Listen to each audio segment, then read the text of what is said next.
people to look at themselves after they shoot a video. What do you see?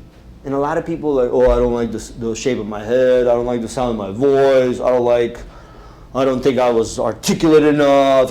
And I'm just like, wow, that's what you see? That's what you see, huh? Do you know what I see? I see you're a child of God. I see you've been given a spirit of power, sound mind, and understanding. That's what I see.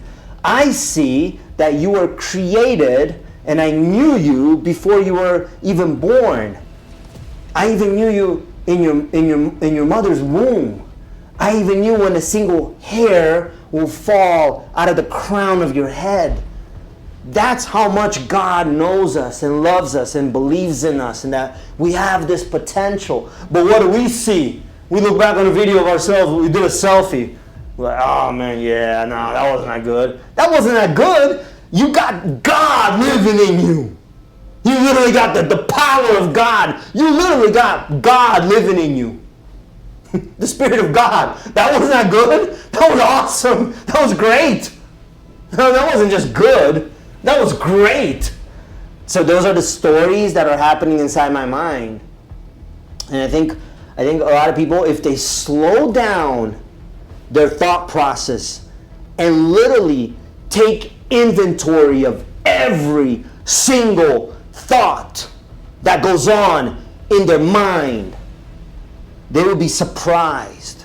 They will be shocked how many thoughts are not serving them. How many of them? It could be a subtle little thought like, I'm not ready yet. You're not ready yet? What? You got the Spirit of God living in you. God made you ready. How come animals can be born and they just know what to do in the jungle? They just know. Now there's no, you gotta learn how to fly. But they just know. They have the instincts in them. We have the instincts in us too. But we've also been given this wonderful brain that plays tricks on us. And our brain is designed to keep us safe. And our brain is the world's largest computer. No AI is ever going to come close to what God planted in between our ears. And because of that, that's where most people lose the battle. Right in the mind. Your brain is designed to keep you safe. Your spirit is designed to make you fly. So you really want to start auditing your mind. Every single thought. Almost pretend like you're doing a budget. If you were to do a budget, what's the first thing that you would do? You start to take track, inventory. Okay? Starbucks, $5.82. Okay, I'm tracking it. For 30 days, I'm going to track every single dollar, where it's going, and then I'm going to find out where exactly the holes are in the boat. And you start tracking it, and you realize, well, I'm asking you to do the same thing for your mind. Start creating a mind budget. Start tracking every single thought. And if it comes to where you're writing it down like you do a budget, that's fine. Or if it comes down to maybe you don't have time to write and all you got to do is like maybe a voice memo like this. Say, I just had another thought and this thought was not supporting me. I want to track it. I want to be aware of it. Then that should be something that we need to get that data. Record what's going on between our mind. Start doing that. And I'm not saying doing it for 30 days. You just do something. Did you know in 3 days, you can change the circadian rhythm. If you think I'm a night person, because I get alert at night, and I just get my work done at night, in 3 days, if you start going to sleep early, waking up early, you can change your circadian rhythm. 3 days. So, yes, it takes 66 days to create a habit. But we're not talking about creating a habit. We're just talking about creating a change in your mind to where you're aware. And we've got to be aware of the thoughts inside our mind that we allow to just kind of like simmer there. And we got to slow things down to catch them, because a lot of the thoughts, they go underneath the surface. People don't even realize that they're thinking negatively, because they think to themselves, I'm thinking rationally. I'm being realistic. No, don't be realistic. No, please, don't be realistic. People that changed the world are not realistic. They're out of their mind with positivity. Do you think Elon Musk is realistic? No. I mean, so people that go after, they want to create massive change in the short days that we have here under the sun on this earth. They want to create massive change. They're not realistic. I'm not thinking about being realistic. I want to be so against the norm. If you want to be realistic, you're going to have what everybody has. I don't want to have what everybody has. I want to have something greater. I want to leave a legacy, an impact. So, we talked about putting yourself in peak state. Then we talked about governing the stories, and we talked about being aware of every single thought that happens right here in the garden of your mind, and it's all a garden. And then the last one is strategy. State, story, strategy. A lot of people, they just got the wrong strategy. And it's very, very important that you do the right things to get you to your goal. Can't go east searching for a sunset when the sun settles in the west. If you're leaning the ladder against the wrong wall and you're climbing, and then you realize when you get to the last step, oh, it's the wrong wall. What do you got to do now? I got to go all the way back down. So how can we become more aware and have that sensory acuity that we do have the right strategy? I would suggest to you more frequent feedback loops. How do I know I'm going the right way? Well, you got to track. Whatever you measure gets improved by 20%. That's why if you want to lose that belly fat from the holidays, hey, we all got it. Almost all males.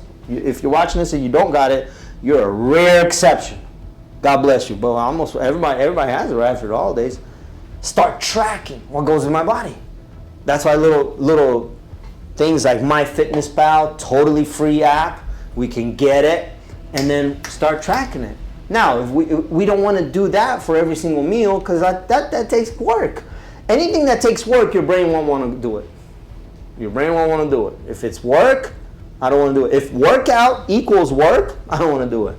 So workout equals fun, then okay, I want to do it. I want to do it. It's that pull motivation versus the push motivation. Push, your brain doesn't want to do it. That's why it'll give up on it. We make the New Year's resolution, we're pushing ourselves. Nah, your brain doesn't work like that. Your brain operates from magnetism.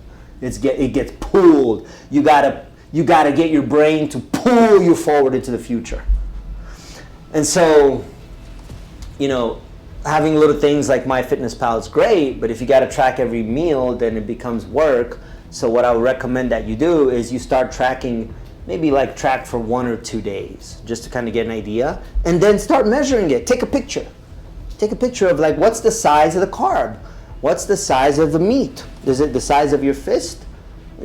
Start to realize, okay, this is what deficit means, calorie deficit. This is what it looks like. Take a picture of every meal, and then you're gonna have the blueprint. Just stick to that portion.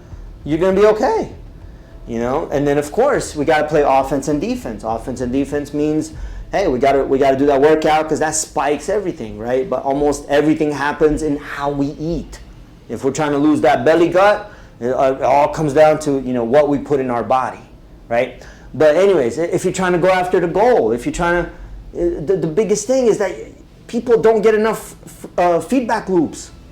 They're over there like they got this thing like a blindfold, and they're just throwing darts. Like, I hope this works.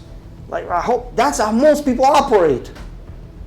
If you're trying to learn a skill like public speaking, well, best thing to do, get in a place that's going to give you a lot of feedback. That would be recommended. right? So you gotta get the right strategy. How do I know if I have the right strategy? Well, you gotta put yourself in the environment of where people that are actually good at doing that thing are. So if you want to learn about public speaking, go to where the public speakers are.